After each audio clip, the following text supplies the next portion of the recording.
So continuing on with the chart, Chiron is again on the is not on the 19th degree, um, and this would be Chiron still on the degree where the eclipse took place, which is interesting because this is Chiron on the degree which the eclipse took place, but this was close to Irani's sun. So I guess there is an attempt to kind of like restore what the sense of identity that was hurt there. This is on a local level. Now, as for kind of like the 2030 Maui updates, so I call this code Maui because we understand that this was all the same. And well, so they're sending 2 packs of like many planes with 50 kilos bombs. But before that, what they told the citizens was to remain in the cities. Yes, you understand that there is no reason, yes, reasonable explanation to this. And so, what I want to tell you, of course, is when authorities say stay in cities, you understand, of course, what you must do and is not to obey. Okay, it's very important.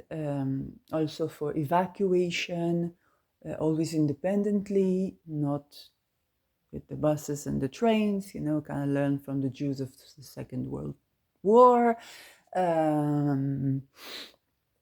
Kind of just so you'll be aware.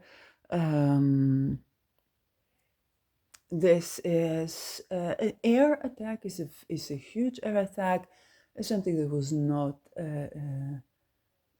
such a thing before, and so it's just reasonable that the war right now is the frontier of air, but also water and medical welfare, which I mentioned.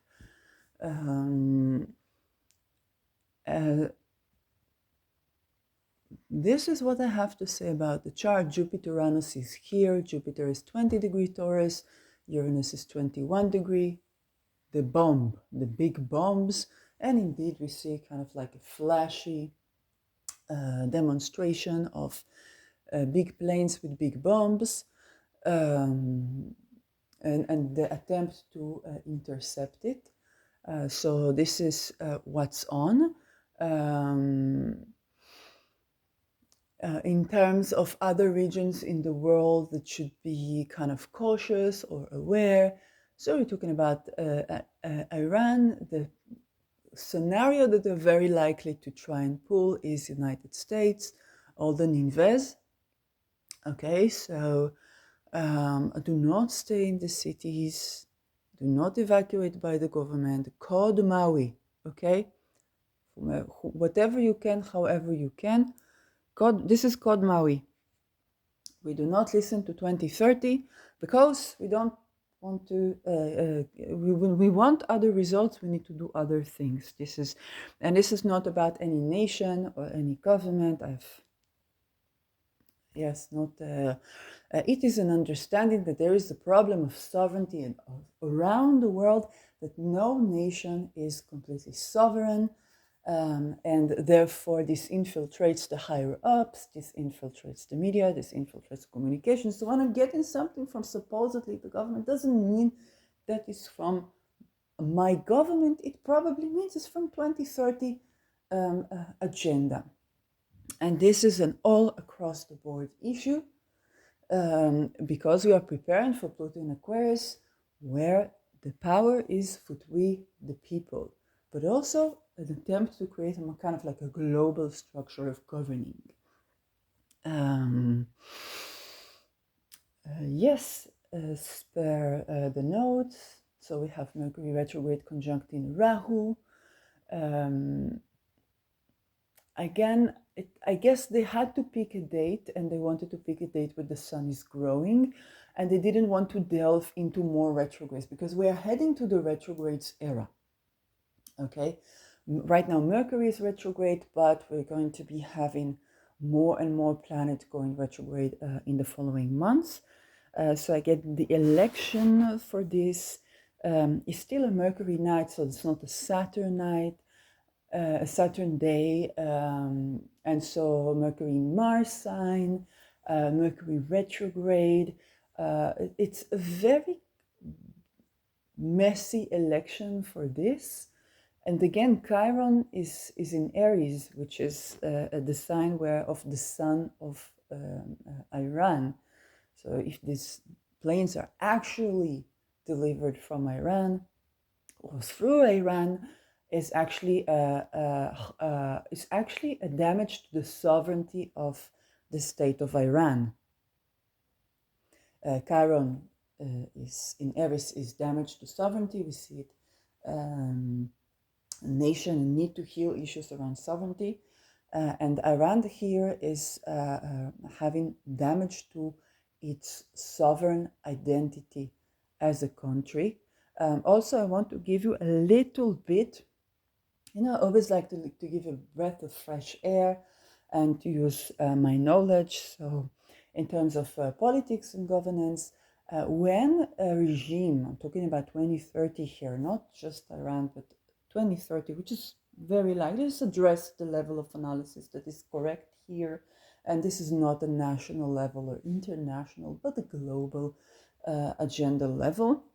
And when a regime, talking about the global regime, is exerting its power, it's basically loses what we call the monopoly over the rights, the rights over the monopoly of violence, or the legitimacy over the monopoly of violence.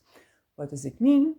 Most of the social contract philosophers, even in the cases of small government, they addressed the fact that the regime has a sort of monopoly over, yes, most people, you cannot send a plane with 50 kilo bombs.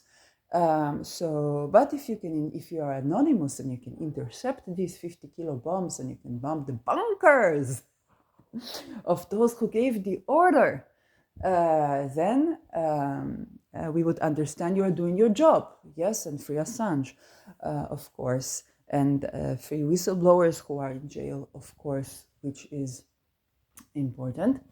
And yes, you're now listening to my cat purring.